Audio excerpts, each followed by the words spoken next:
Assalamualaikum dan salam sejahtera. Seterusnya saya akan membentangkan tugasan kami iaitu berkaitan perjanjian protokol Montreal, iaitu perjanjian antarabangsa yang melibatkan kawalan penggunaan produk yang dapat merosakkan lapisan ozon. Kerjasama rundingan ini dimulakan pada tahun 1985 di Vienna, Australia yang membincangkan hal berkaitan melindungi lapisan ozon. Pada tahun 1987, negara-negara terlibat mempunyai kesepakatan dalam menandatangani protokol Montreal. Malaysia juga menyertai negara lain dalam mengesahkan protokol Montreal pada 29 Ogos 1989. Malaysia telah menghentikan penggunaan gas chlorinated hydrocarbon CFC, halon dan karbon tetrachloride CTC pada tahun 2010. Perjanjian ini memberi pengaruh kepada pelbagai negara untuk kesedaran alam sekitar. Isu yang dibawa dalam protokol Montreal adalah isu kritikal berkenaan alam sekitar. Salah satu usaha kerajaan Malaysia yang sekarang ini ialah pihak kerajaan telah menghentikan pengimportan chlorofluorokarbon CFC, halon dan CTC mulai 1 Januari 2010. Selain itu, Malaysia juga berjaya mengurangkan pengimportan HCFC sebanyak 10% mengikut jadual susunan protokol Montreal menjelang 1 Januari 2015. Perutusan import HCFC terbabit berjaya dicapai menerusi pelaksanaan sistem approval permit dan pemberian kota pengimportan bahan berkenaan yang mula dikuatkuasakan pada 1 Januari 2013. Sekian, terima kasih.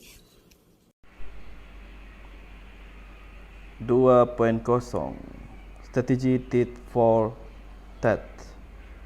Strategi Tit for Tat adalah satu strategi yang memberi pilihan baik kepada setiap perundingan.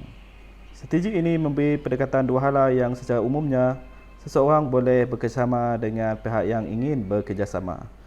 Dalam strategi ini, persetujuan kedua pihak harus dilakukan secara teratur, adil dan rasional kerana jika berlaku kekerasan dalam perundingan, pihak kedua tidak mahu bekerjasama.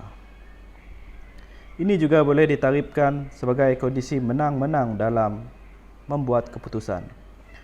Strategi ini adalah satu strategi sering yang digunakan dalam perundingan yang dapat menarik minat dan menyelesaikan konflik yang wujud.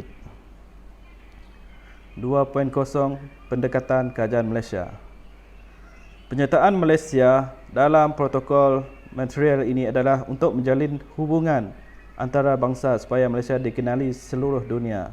Ini disebabkan Malaysia merupakan negara kolonial yang dimerdekakan oleh British pada 31 Ogos 1957. Malaysia menggunakan teori tit for tat dalam perundingan protokol Montreal. Malaysia menganggap perunding ini dapat memberikan kebaikan kepada negara serta akan dapat ganjaran untuk memenuhi matlamat dasar Malaysia. Pendekatan yang digunakan oleh UNEP adalah pendekatan kuasa yang memberikan keyakinan kepada Malaysia untuk meratifikasikan protokol Montreal. Ini disebabkan Malaysia ingin menjayakan dasar pembangunan mampan. Pendekatan kuasa. Dalam usaha untuk meratifikasikan protokol Montreal, United Nations Environment Program UNEP menggunakan pengaruh kuasa dalam mempengaruhi negara lain. Konsep ini adalah satu konsep melibatkan kuasa salah satu pihak untuk memberi kesan kepada hasil rundingan. Pendekatan ini bersifat tidak neutral dan membuat keputusan kerana ia pihak yang berkuasa mampu mempengaruhi keputusan mengikut kehendak mereka menurut Petition 2011. Itu sahaja daripada saya. Sekian, terima kasih.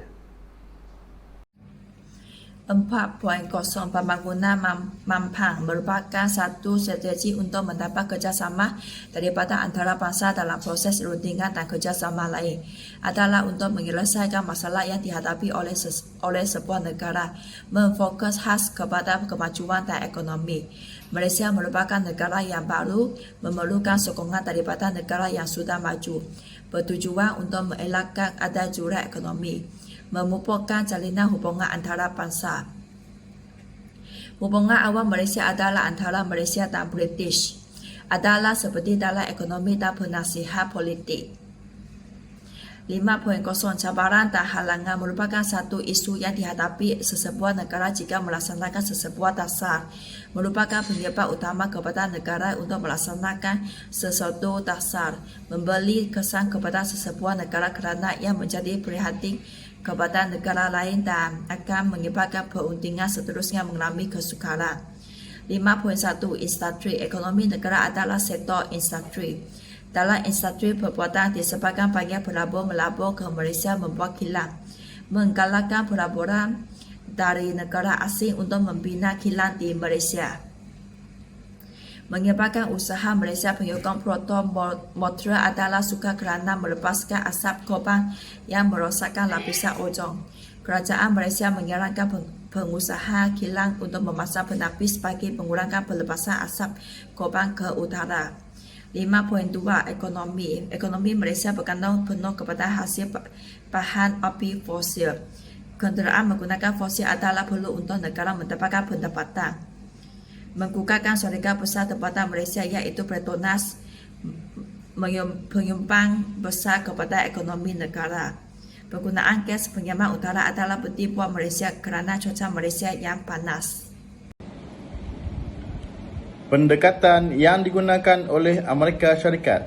Amerika Syarikat menggunakan pendekatan kuasa kepada setiap perundingan yang dilakukan. Sebagai contoh, sewaktu Perang Dingin berlaku dengan Soviet Union, kesannya adalah pemisahan antara Korea Utara dan Korea Selatan. Ia berlaku kerana perundingan Amerika Syarikat dan Soviet Union berkonsepkan pendekatan kuasa yang hanya menitik berat tentang kepentingan mereka sahaja dan akhirnya memberi kesan kepada pemisahan dua negara dan peperangan. Selain itu, perundingan Amerika Syarikat dan Ukraine untuk membuka ruang kepada Ukraine untuk menyertai NATO menyebabkan Ukraine terlibat perang dengan Rusia. Ini disebabkan Amerika Syarikat melanggar perjanjian dengan Rusia untuk tidak mengadakan apa-apa pengkalan tentera berhampiran sempadan Rusia.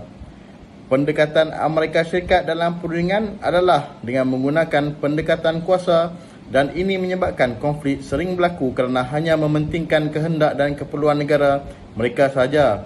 Kemajuan dikecekapi oleh sebab banyak negara sedang membangun ingin bantuan daripada Amerika Syarikat untuk menjaga ekonomi yang baik. Dan yang terakhir ialah kesimpulannya. Malaysia merupakan sebuah negara yang sedang membangun.